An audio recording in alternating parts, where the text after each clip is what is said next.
You ask Tiger to solve. This deals with linear equations with one unknown.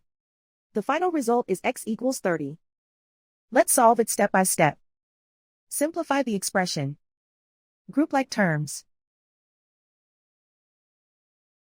Group the coefficients.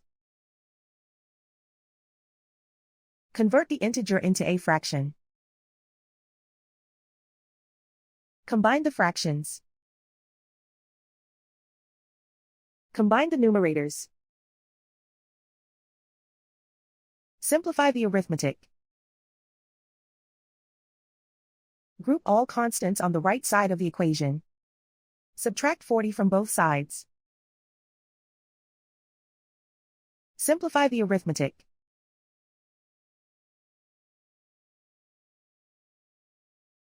Isolate the x. Multiply both sides by inverse fraction 3 over -4.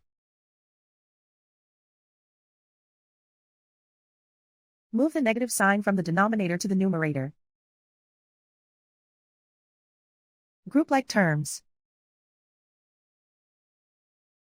Multiply the coefficients.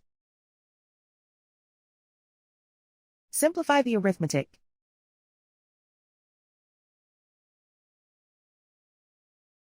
Move the negative sign from the denominator to the numerator. Multiply the fractions. Simplify the arithmetic. And so the final result is x equals 30.